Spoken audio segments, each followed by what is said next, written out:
مومنین، یہ سورہ طٰہٰ کی آخری مجلس ہے اور یہ جو آیت پڑھنے کا شرف حاصل کرا یہ 127ویں آیت ہے۔ اس کا ترجمہ اس طریق سے ہے، اور ہم اسراف کرنے والوں اور اپنے رب کی آیتوں پر ایمان نہ لانے والوں کو ایسا ہی بدلہ دیں گے، اور آخرت کا عذاب زیادہ شدید اور دیر پا ہے۔ یہ آیت کس ذیل میں آئی ہے؟ اس سے پہلے کہ گزشتہ مجلس میں ہم پڑھ چکے ہیں کہ اللہ سبحانہ وتعالیٰ نے کہا تھا کہ جو میری ریاض سے منہ پھیرے گا میں اس کو اندھا بنا کے قیامت کے دن لاؤں گا، تو اور اللہ اس کو بھول جائے گا، یعنی کہ عذاب میں مبتلا ہو جائے گا، ہے نا۔ جب اللہ تعالیٰ نے یہ کہا تھا اس کے بعد کی آیت یہ ہے، اب سمجھ میں آئی شاید انشاءاللہ کہ اللہ تعالیٰ فرماتا ہے کہ اور ہم اسراف کرنے والے جو اسراف کرتے ہیں، یعنی ہماری آیتوں کو بھولتے ہیں، ہمارے ذکر کو بھولتے ہیں، ہم کو بھولتے ہیں، ان اسراف کرنے والوں کو، اپنے رب کی آیتوں پر ایمان نہ لانے والوں کو ایسا ہی اللہ بدلہ دیتا ہے، اور آخرت کا عذاب زیادہ شدید اور دیر پا ہے۔ اللہ سبحانہ تعالیٰ اللہ تعالیٰ یہی فرما رہا ہے کہ اگر تم نے میری آیت سے منہ پھیرا میں تمہیں قیامت کے دن اندھا بنا کے اٹھاؤں گا، اور اسی طرح اللہ تعالیٰ جو اس کی آیتوں پر ایمان نہ لاتا ہے اس کو اللہ ایسے ہی بدلہ دیتا ہے، اور آخرت کا عذاب زیادہ شدید اور دیر پا ہے۔ پھر اللہ سبحانہ تعالیٰ فرماتا آگے، افلم یہدی لہم کم اہلکنا قبلہم من القرون یمشوا فی مساکنہم ان فی ذلک لآیات لأولی النہی۔ کیا انہوں نے اس بات سے رہبری نہیں ملی کہ ان سے پہلے ہم نے کتنی نسلوں کو ہلاک کر ڈالا جن کے گھروں میں یہ چلتے پھرتے ہیں، بے شک اس میں صاحب عقل کے لیے نشانیاں موجود ہیں۔ اللہ سبحانہ وتعالیٰ فرماتا کیا ان کو اس بات سے رہبری نہیں ملی کہ ان سے پہلے ہم نے کتنی نسلوں کو ہلاک کر دیا، اور جن کے گھروں میں یہ چلتے پھرتے ہیں۔ تو اللہ سبحانہ وتعالیٰ کہا کہ یہ جو ہم نے تم کو بتایا ہے، نشانیاں دی ہیں، اس میں صاحب عقل والوں کے لیے خبر ہے، اولی نوحہ جو کہ صاحب عقل ہیں لوگ ہیں، ان کے لیے اس میں نشانیاں ہیں۔ اس کی تفسیر میں یہ ہے کہ اللہ سبحانہ وتعالیٰ کہتا ہے مکے والوں سے کہ اگر تم مکے سے یمن کی طرف جاؤ گے تو قوم عاد کے گھر ابھی بھی موجود ہیں، اور مکے سے سیریا کی طرف جاؤ گے تو قوم سمود کے گھر ابھی بھی موجود ہیں، اگر پیلسٹائن جاؤ گے تو قوم لوط کے نشانات آج بھی باقی ہیں، ان پہ جاؤ اور دیکھو کہ میں نے جھٹلانے والوں کا کیا انجام کرا تھا۔ آج بھی اگر آپ چلے جائیں جو بنے ہوئے ہیں، اگر قوم سمود کے تو ابھی بھی اگر آپ کریں، اگر گوگل کریں گے قوم سمود تو آپ کو بالکل ملیں گے جو پہاڑ کو تراش کے جو مکان بنائے ہوئے ہیں، جو مکے سے کیا 500 میل دور ہیں کچھ، آپ دیکھیں گے تو آپ بالکل حیران ہو جائیں گے کہ اللہ سبحانہ تعالیٰ نے کیسا ان کو نیست و نابود کرا۔ تو اللہ سبحانہ تعالیٰ کہتا ہے کہ چلو پھر اور دیکھو کہ میں نے کس طرح سے پہلے والوں کو کا انجام کرا تھا۔ پھر آگے اللہ سبحانہ تعالیٰ فرماتا ہے وَلَوْلَا كَلِمَةٌ سَبَقَتْ مِن رَبِّكَ لَكَانَ لِزَامًا وَأَجَلٌ مُّسَمًّى، اور اگر آپ کے رب کی جانب سے ایک بات طے نہ ہو چکی ہوتی تو لازمی طور پر عذاب آ جاتا اور اس کے لیے وقت معین ہوتا۔ اس میں آیت میں غور کریں گے، اللہ تعالیٰ نے ایک وقت معین کرا عذاب کا، کہا کہ اگر وہ وقت معین نہ ہوتا تو یہ لوگ جھٹلاتے ہیں تو جھٹلانے والوں کے لیے عذاب آ جاتا، اگر وقت معین نہ ہوتا۔ تو اس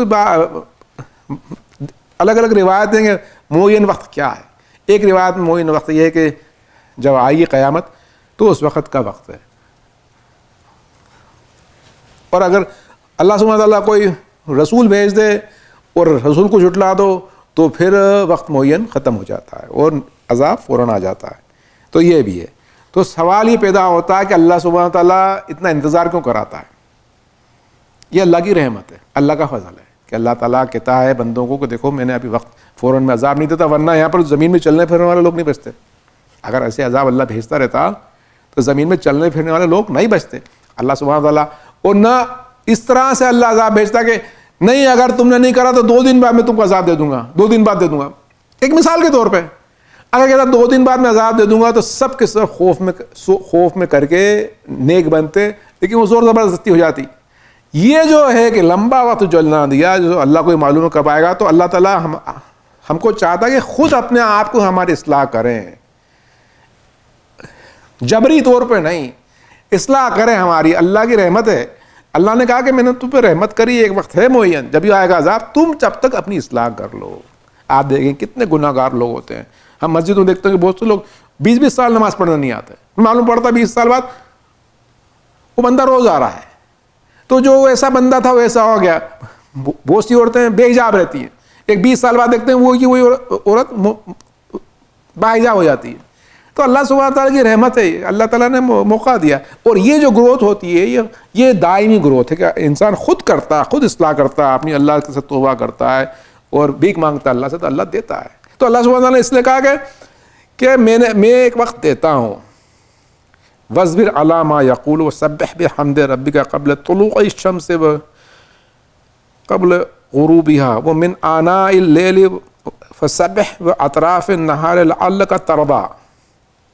لہٰذا آپ ان باتوں پر صبر کیجئے اور اپنے رب کی حمد کی تسبیح کیجئے سورج نکلنے سے پہلے اور سورج ڈوبنے سے پہلے اور اوقات شب میں اور دن کے اطراف میں بھی، تاکہ اس طرح آپ راضی ہو جائیں. یہ آیت بڑی مشہور آیت ہے. تو پہلے تو اللہ سبحانہ وتعالیٰ نے کیا فرمایا؟ وَاصْبِرْ عَلَىٰ مَا يَقُولُ. یہ جو لوگ کہتے ہیں اس بات پر آپ صبر کریں. وَاصْبِرْ عَلَىٰ مَا يَقُولُ. کیا کہہ رہے تھے لوگ؟ یہ لوگ کہہ رہے تھے ہم آپ کی بات کو نہیں مانیں گے، رسول اکرم کو جھٹلاتے تھے. تو اللہ سبحانہ وتعالیٰ نے کہا کہ اب تم اس پہ صبر کرو، صبر کرو. اور اس میں کیا کہا آخری میں؟ کیا لعلک ترضیٰ. آخری آیت میں کیا ہے؟ لعلک ترضیٰ، اس طرح آپ راضی ہو جائیں. یہ صبر کے بعد کیا کہا؟ اللہ نے راضی کہا ہے. ابھی 20 کی آیت پوری نماز پہ ہے. پہلے تو اللہ نے صبر سے شروع کرا ہے. کہاں صبر کہاں راضی ہونا. یہی ہے کہ صبر مشکل کام ہے، لیکن اگر آپ صلات پکڑ لیں گے، صلات پہ آئے تھے نا، پوری صلات پکڑ لیں تو اللہ سبحانہ تعالیٰ آپ کو راضی کر لے گا، خوش کر دے گا. آپ کو خوشی آگے کی آیتوں میں آئے گا کہ دنیا کی زینت میں خوشی نہیں ہے، تکلیف ہی ہے، بلکہ خوشی پوری صلات میں ہے. اس لیے اللہ نے کہا لعلک ترضیٰ، کہا کہ تاکہ تم راضی ہو جاؤ، صلات پڑھ کے راضی ہو جاؤ. اب اس یہ بہت خوبصورت اور بہت مشہور آیت ہے قرآن کی، انشاءاللہ اپن وقت دیں گے اس کو. اس میں کیا کہا اللہ تعالیٰ؟ حمد ربی قبل طلوع الشمس، سورج کے طلوع کے پہلے، اور قبل غروبیہ، پہلے 2 وقت اللہ نے دیے کہ یہ جو حمد و تسبیح کب کرو؟ سورج نکلنے کے پہلے اور سورج ڈوبنے کے پہلے. 2 اوقات کا تو پہلے اللہ نے صاف صاف ذکر کر دیا ہے. 2 اوقات کا. یہ کون سے 2 اوقات ہیں؟ سورج نکلنے کے پہلے اور سورج ڈوبنے کے پہلے. تو کون سا وقت ہے سورج نکلنے کے پہلے کا؟ صبح کی نماز. پہلے صبح کی نماز کا ذکر ہے. سورج ڈوبنے کے پہلے کیا ہوا؟ عصر ہے نا، یہ ہو گیا عصر. تو دو نماز تو کا وقت تو بالکل واضح طور پہ کر دیا. پھر کیا کہا اللہ سبحانہ تعالیٰ نے؟ ڈوبنے کے پہلے اور اوقات شب میں بھی. پھر کیا کہا اللہ نے؟ کہا اوقات شب میں بھی اللہ کو یاد کرو. تو کیا ہوا اوقات شب؟ مغرب اور عشاء. یہ ہو گیا. اب بچا ظہر. تو اللہ سبحانہ تعالیٰ کے فرماتا اور دن کے اطراف میں بھی، تاکہ اس طرح آپ راضی ہو جائیں. اطراف نہار ہے، دن کے اطراف. اب اس پہ بڑی بحث ہے. اس میں میزان نے بڑی لمبی بحث کری ہے. اطراف نہار کیا ہوتا ہے؟ مطلب دن کے آس پاس. اب یہ دن اتنا لمبا ہے، کب سے شروع ہوتا ہے؟ سورج کے طلوع سے سورج کے غروب تک یہ دن ہوا. اس کا اطراف کیا ہوا؟ 2 الگ الگ لوگوں نے باتیں کری ہیں. ایک نے کہا کہ اطراف مطلب صبح اور عصر، یہ بگننگ آف دا ڈے اور اینڈ آف دا ڈے. کہا کہ اس سے اطراف نہار سے مراد ہے صبح کی نماز اور عصر کی نماز. تو لوگوں نے کہا کہ صبح اور عصر کا ذکر تو آ چکا ہے پہلے ہی، پھر اللہ نے کیوں کہہ دیا؟ تو کہا کہ نہیں، اس کی ویلیو زیادہ بتانے کو، تاکہ اس کی ویلیو زیادہ ہو جائے اس نماز کی. کہا اچھا ایک ہی آئیڈیالوجی ہوئی ہے، دوسری کیا آئیڈیالوجی؟ نہیں، اطراف نہار سے مطلب ہے ظہر کی وقت. کہا کہ وہ کیسے؟ کہا کہ اگر دن کا ایک پورا حصہ لے جائے تو اس کو بیچ میں سے کاٹو. اس کو بیچ میں سے کاٹا ہے کیونکہ کیا کہ ظہر کے وقت آدھا دن ہو جاتا ہے. کہا وہ بیچ میں سے کاٹا تو آدھا حصہ یہاں ختم ہوا اور نیا حصہ سے شروع ہوا. تو یہ بیچ میں جو کٹا حصہ یہ ہو گیا اطراف، دن کا اطراف. ایک حصہ ختم، دوسرا حصہ شروع, تو یہ ظہر اطراف ہے. تو اس طریقے سے جو یہ مانتے ہیں ظہر اطراف ہے ان کے لیے تو پانچوں وقتی نماز کا ذکر موجود ہے. جو لوگ یہ کہتے ہیں ظہر کا تو وقت نہیں ہے, یہ اطراف صبح اور عصر ہے, تو ان کے لیے صرف 4 وقت کا ہی ذکر ہے, اس میں 4 وقت کا ذکر ہے. تو پھر اس کا کیا مطلب ہوا کہ 4 وقت کا ذکر ہے تو کیا مطلب ہوا اس کا؟ تو یہ بحث آگے چلتی ہے. بحث آگے ایسی چلتی کہ ہاں ٹھیک ہے یہ 4 وقت کا ذکر ہے, اگر یہ مان لیا جائے کہ ظہر کا ذکر نہیں ہے تو یہ سورہ ہے یہ مکی سورہ ہے. 5 وقت کا ذکر سورہ اسراء میں آیا ہے. سورہ اسراء میں آیا, بنی اسرائیل میں آیا, جب رسول اکرم گئے تھے معراج پہ, تب جا کے جب گئے تھے, مشہور قصہ ہے نا, جب سرکار عرش پہ گئے تو اللہ نے کہا تمہاری 5 وقت کا نماز کا وقت مقرر ہے. اس میں 5 وقت کا ذکر صاف صاف آیا ہے. تو کہنے والوں کہا کہ یہ کہتے ہیں کہ اس میں 4 وقت کا ہے, یہ مکی سورہ ہے. جب سرکار گئے تھے معراج پہ تو 5 وقت کا اس وقت معین ہوا ہے. سرکار نے جو پہلی نماز پڑھی ظہر کی پڑھی تھی.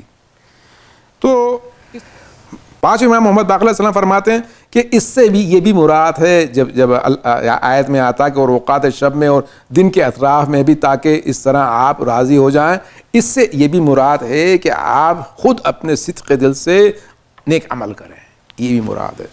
باقی لوگوں نے یہ بھی کہا گیا کہ ان چیزوں سے مراد یہ بھی ہے کہ اللہ کی دل میں تسبیحات کریں اور زبانی طور پر تسبیحات کریں, یہ بھی مراد ہے.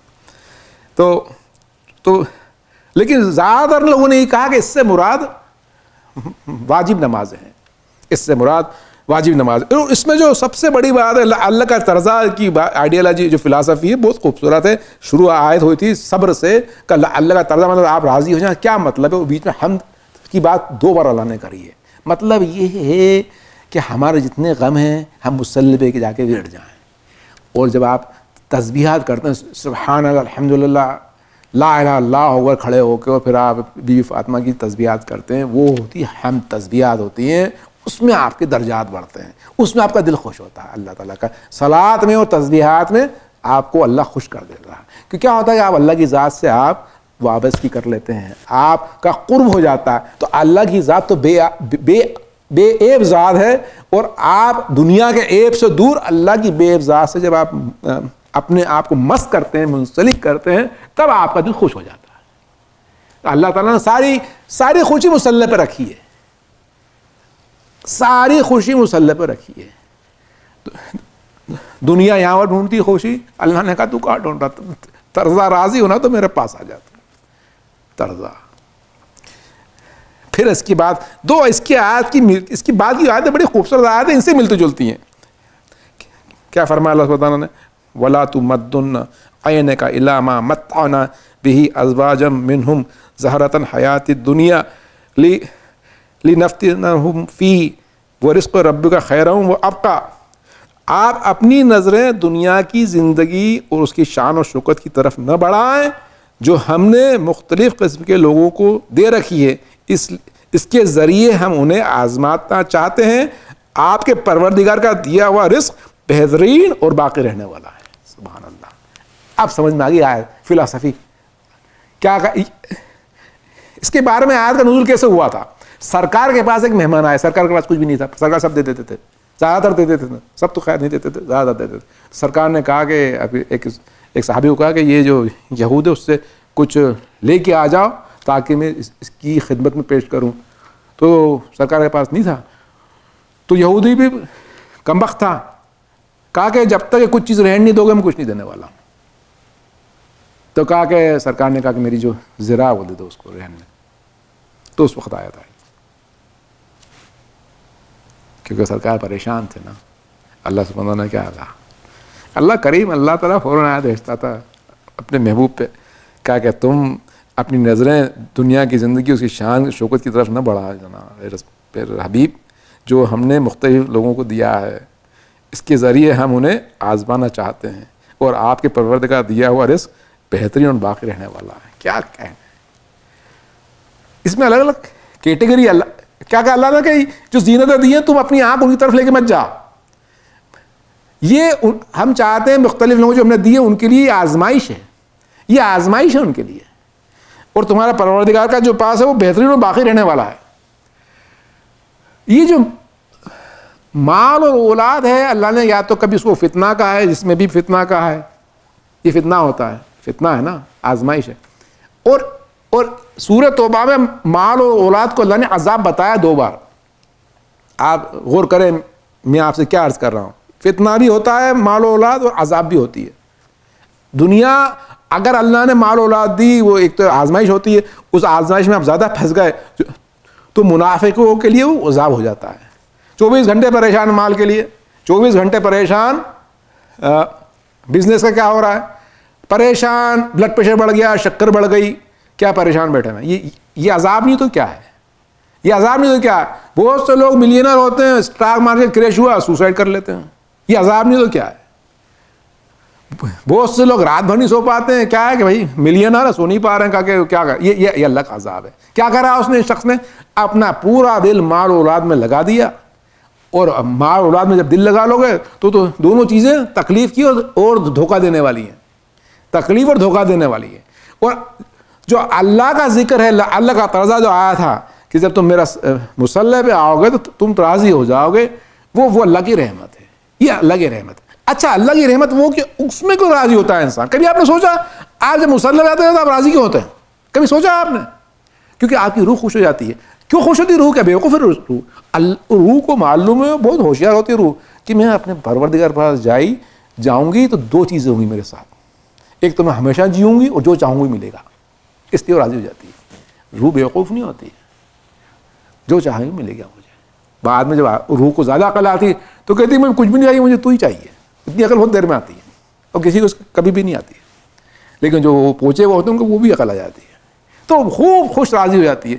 پھر وہ جو راضی روح ہوتی ہے جو کہ ہائی درجے پہنچ جاتی ہے, اس کو یہیں جنت مل جاتی ہے, اس کو یہی کہ سب کچھ یہیں مل جاتا ہے. اب آپ کیا سوچیں گے, سرکار کو یہاں جو جنت ملی تھی کیا وہ چھوٹی تھی, کیا چھوٹی تھی وہ, کیا ان کے مرتبے چھوٹے تھے کیا؟ آپ ہم کو, میں پھر کہتا ہوں, آپ ہم کو وہ کبھی نہیں مل سکتا وہاں جو سرکار کو یہاں مل گیا تھا. سمجھ میں آ گئی نا بات؟ وہ ہم کو وہاں کبھی نہیں مل سکتا جو سرکار کو یہاں مل گیا تھا نا. تو یہی اب جو یہ اولیاء اللہ جو یہاں پہ بیٹھے ہوئے ہیں ان کو جو مل گیا ہے, سرکار کو تو بھول جائیں, اولیاء اللہ جو ہیں جو غیب میں, ان کو وہ مل گیا ہے جو ہم کو وہاں بھی نہیں ملے گا. تو یہ چیزیں ایسی کہ ہمارا دھیان مال و اولاد پہ نہ لگا رہے تاکہ وہ ہمارے نہ آزمائش بنے نہ ہماری عذاب بنے.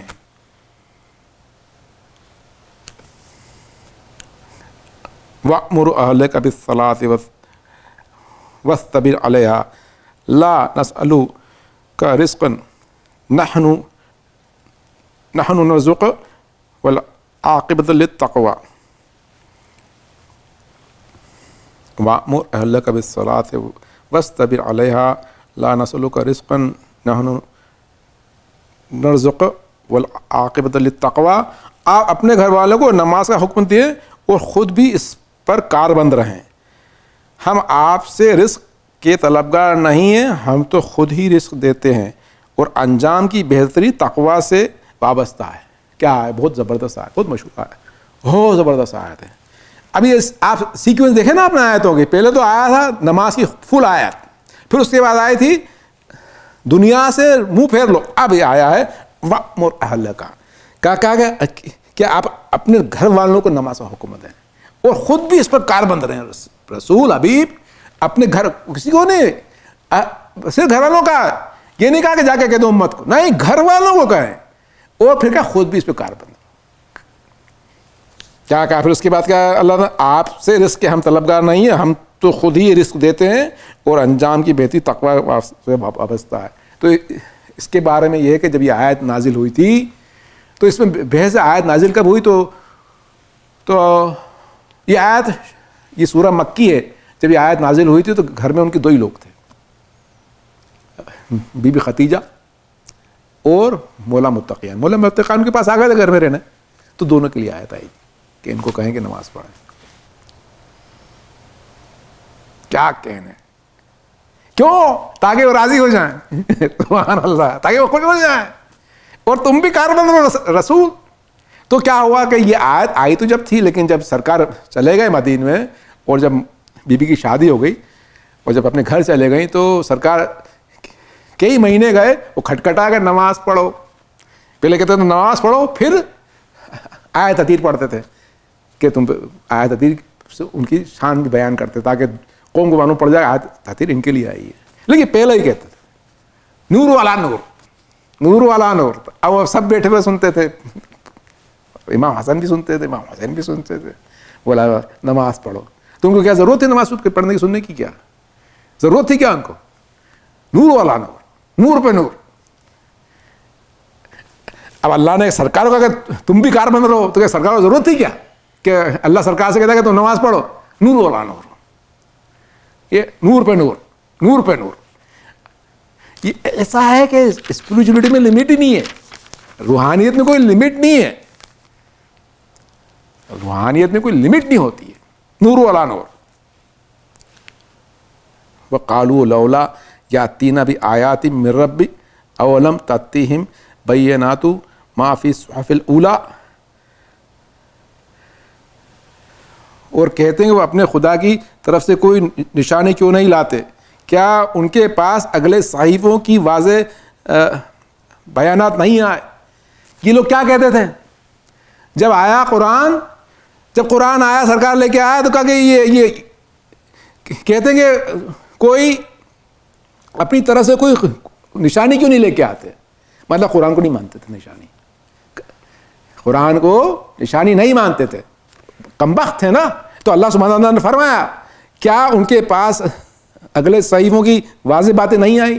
کہا کہ میں نے صاف صاف پہلے بھی صحیفے بھیجے تھے, وہ میں نے صاف بھیجے تھے, اور یہ قرآن بھی بھیجا ہے, پھر یہ کون سی نشانی کی منتظر ہے؟ اب یہ بحث آگے چلتی ہے کہ اس سے کیا مراد ہے. تو ایک مراد تو یہ کہ سب سے بڑی کھلی نشانی قرآن خود ہے, خود قرآن مجید خود کھلی. سرکار نے کہا کہ میرا سب سے بڑا موضوع میرا میں جو قرآن لے کے آیا ہوں, اور آج سمجھ میں آ رہا ہے سینچوریز جو نکل گیا کہ قرآن کتنا بڑا موضوع ہے, اس کا کوئی اینڈ ہی نہیں ہے.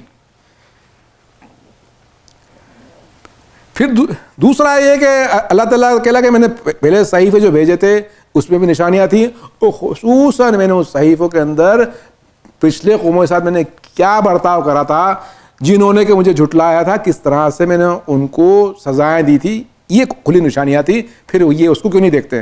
ہم ابھی پڑھ چکے ہیں نا کہ اللہ تعالیٰ کہتا کہ تم نے جا کے نہیں دیکھا جن کو ہم نے برباد کرا تھا, چل پھر کے دیکھو ان کو کہ ہم نے کیسا برباد کرا تھا, قوم عاد, قوم لوط, قوم سمود. تو اللہ سبحانہ تعالیٰ کہتا تم سوچتے کیوں نہیں ہو؟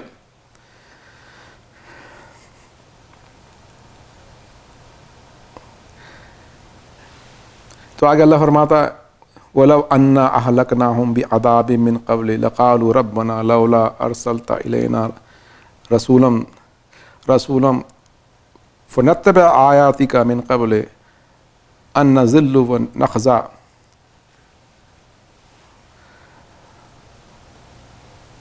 اور اگر ہم ان کے پہلے عذاب سے ہلاک کر دیتے تو وہ کہتے پروردگار تو نے ہماری طرف کسی رسول کو کیوں نہیں بھیجا, ہم ذلیل اور رسوا ہونے سے پہلے ہی تیری آیتوں کی اتباع کر لیتے.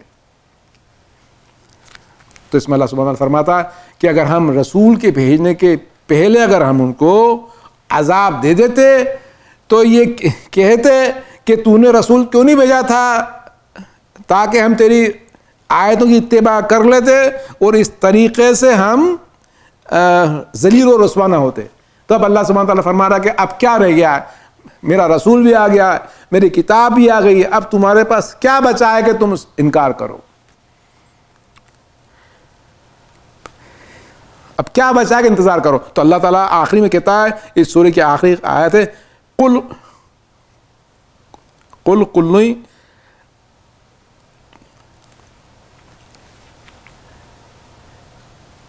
متربصوا فتربصوا فستعلمون من اصحاب الصراط السوی ومن اهتدى. قل کل متربصوا فتربصوا فستعلمون من اصحاب الصراط السوی ومن اهتدى. آپ ان سے فرما دیجئے کہ ہر ایک اپنے اپنے انجام کا منتظر ہے, تم بھی انتظار کرو، ان قریب تمہیں جلد ہی معلوم ہو جائے گا کہ کون لوگ سیدھے راہ پر والے ہیں اور کون ہدایت یافتہ ہیں۔ تو اب جب اتنی باتیں ہو گئیں اور اللہ تعالیٰ نے کہہ دیا پہلے اس سورہ کے اندر کہ وقت معین ہو چکا عذاب کا اور یہ لوگ جلدی کر رہے ہیں، تو اللہ تعالیٰ نے سورہ کے آخر میں کہا ان سے کہہ دو کہ تم بھی انتظار کرو اور ہم بھی انتظار کرتے ہیں۔ اب جب اور جلد معلوم پڑ جائے گا کہ کون لوگ سیدھے راہ والے ہیں اور کون ہدایت یافتہ ہیں۔ تو اللہ تعالیٰ ہم سے بھی کہہ رہا ہے کہ ہم لوگ مومنین صبر کریں اور ہم اپنی اصلاح کرتے رہیں۔ خدا کا شکر ہے کہ ہم پہ بھی عذاب نہیں آیا ابھی، اور ہم بھی انتظار کریں، لیکن ہم توبہ کریں، توبہ کے دروازے کھولے ہوئے امام کے ظہور کے پہلے ہم جتنی توبہ کریں کم ہے، تاکہ اللہ ہم کو ہماری اصلاح کرے، تاکہ ہم راہ راست پر لگیں۔ اب آخری میں مولا حسن کا ذکر کروں گا ان آیتوں کے ساتھ کہ کس طریقے سے جو آیتیں آئی تھی۔ دو آیتیں خصوصاً بیان کرنا چاہوں گا۔ ایک تو یہ کہ تم زینت حیات دنیا سے اپنی نظریں پھیر لو، ایک آیت یہ آئی تھی، اور دوسری آیت اس بارے میں آئی تھی کہ تم اپنے گھر والوں کو نماز کی تاکید کرو۔ اگر ہم کربلا دیکھیں تو یہ دونوں آیتیں سامنے ظاہر ہوتی ہیں کہ زینت حیات دنیا سے نظر پھیرنا اور نماز کی طرف جانا۔ زینت حیات دنیا سے مولانا حسین نے کیسی نظر پھیری تھی؟ ارے زینت حیات دنیا تو کیا، مولانا نے تو ہر چیز سے نظر پھیر لی تھی۔ اپنے بچے کے سینے پہ برچھی لگی اس سے نظر پھیر لی، انہوں نے کہا اللہ کی راہ میں دیتا ہوں۔ اپنا بھائی کی شہادت ہوئی، دیکھ لیا کہ اللہ کی راہ میں دیتا ہوں۔ دوست لوگ چلے گئے، کہا اللہ کی راہ میں دیتا ہوں۔ ہر چیز سے نظر پھیر لیے۔ امام حسین نے کہا سب اللہ کی راہ میں۔ امام حسین نے جو مثال پیش کری ہے کہ زینت سے نظر پھیرنا، کیونکہ اولاد بھی زینت ہے، مال بھی زینت، ہر چیز مولا نے دے دی، اس طریقے سے دی۔ اور پھر کیا کرا؟ کہا کہ میں اب تیری راہ میں سجدہ کروں گا اللہ کا طرزہ، اور سب کچھ دینے کے بعد امام حسین نے جو سجدہ شکر کرا سر میں، وہ ایسا سجدہ نہ ہوا ہے نہ ہوگا۔ الا لعنت القوم الظالمین۔